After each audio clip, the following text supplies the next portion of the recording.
आज 3 सितंबर है।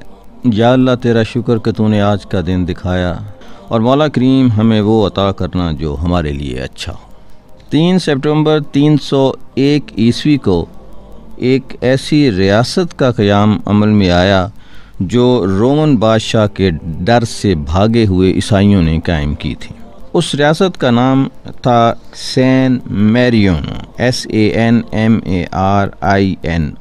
301 ईस्वी से लेकर आज तक ये रियासत कायम है। इस तरह दुनिया की ये कदीम तरीन रियासत या मुल्क है जिसको ये एजाज़ हासिल है कि ये दुनिया की कदीम तरीन रियासत है। इसके चारों तरफ एक ही मुल्क है। ये भी एक बहुत ही दिलचस्प जोग्राफिया है इसका। और इस मुल्क का जिसने इस मुल्क को घेरा हुआ है उसका नाम है इटली। यानी इटली के दरमियान में ये एक और मुल्क वाक़ है और जिसका नाम मैंने बताया सैन मैरिनो। और इस तरह ये जो सैन मैरिनो है, ये इसका जो आइन बनाया गया था वो भी 1600 ईस्वी में बनाया गया था। और 1600 ईस्वी से लेकर अब तक ये जो रिटन कॉन्स्टिट्यूशन है, तहरीरी आइन में जो है वो इसका उसमें शुमार होता है और इस वक्त तक लागू है। 1600 से लेकर अब तक ये जो है लागू है। और ये मुल्क जो है वो दुनिया के अमीर तरीन मुल्कों में इसका शुमार होता है। और यूरोप के सबसे कम बेरोज़गार इस मुल्क में पाए जाते हैं। यानी बेरोज़गारी जो है वो ना होने के बराबर है।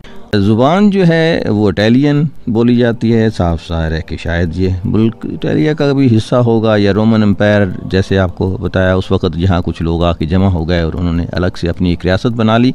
और इन्होंने जनाब 3 सितंबर 301 ईस्वी को रोमन बादशाह से आज़ादी हासिल की, या यूँ कह लें कि आज़ादी का ऐलान किया। सैन मैरिनो के अवाम को आज़ादी मुबारक हो। इसके साथ एक और मालूमात जो है वो मैं शेयर करता चलूँ। ये तो ओल्डेस्ट छोटा और कदीम तरीन मुल्क था सैन मैरिनो। इस वक्त वैसे दुनिया की जो सबसे छोटी रियासत है रकबे के लिहाज से वो वेटिकन सिटी है। वेटिकन सिटी एक छोटा सा शहर जिसे रियासत का और मुल्क का दर्जा हासिल है।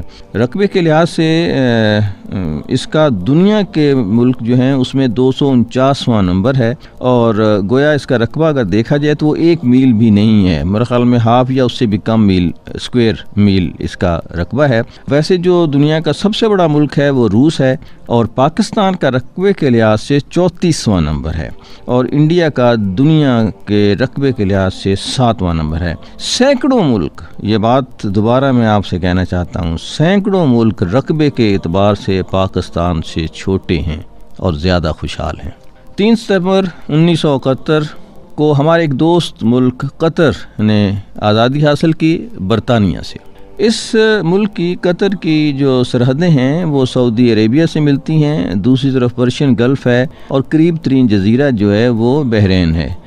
अच्छा, कतर जो है बहुत ही खूबसूरत उसका जो है जोग्राफिया है। यानी वो एक किस्म का जजीरा है जिसने चारों तरफ उसको जो समंदर है उसने घेरा हुआ है और वो एक तरफ से कोने से वो सऊदी अरब से जुड़ा हुआ है। सऊदी अरब से ज़रा सा लिंक होने के साथ वो सारे का सारा समंदर के अंदर जो है वो मौजूद है। यानी उसको अगर देखा जाए तो 90% के करीब उसके समंदर की सरहदें हैं और कोई 10% जो है वो सऊदी अरब के साथ जुड़ा हुआ ऐसे लग रहा है जैसे उसके साथ दरख्तों के साथ आम लटक रहे होते हैं।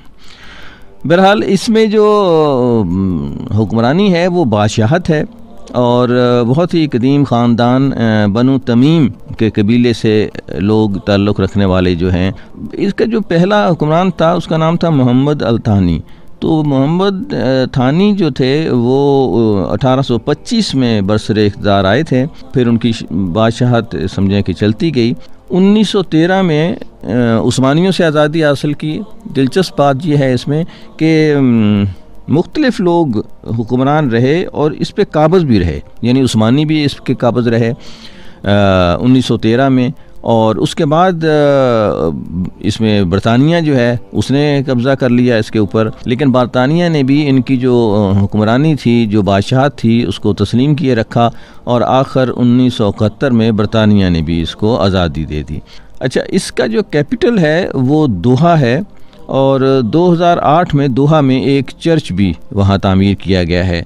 वहाँ मुसलमानों की आबादी जो है मुल्क में कतर में 77.5% है और बाकी जो हैं वो ईसाई और दूसरे मज़हब से ताल्लुक़ रखने वाले लोग हैं। एक और बात मैं इस सिलसिले में आपको बताता चलूँ जो कतर के हवाले से मुझे अच्छी लगी, वो ये है कि इंडियन जो हैं वो इस मुल्क में बहुत ही जल्दी से तेज़ी से उसकी तरफ आ रहे हैं।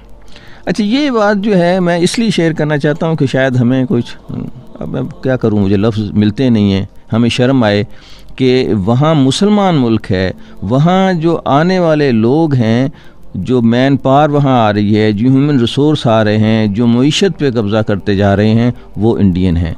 जो टोटल आबादी गैर मुल्कियों की है उसमें 20% जो हैं वो इंडियन हैं, 7% पाकिस्तानी हैं, 5% श्रीलंकन हैं।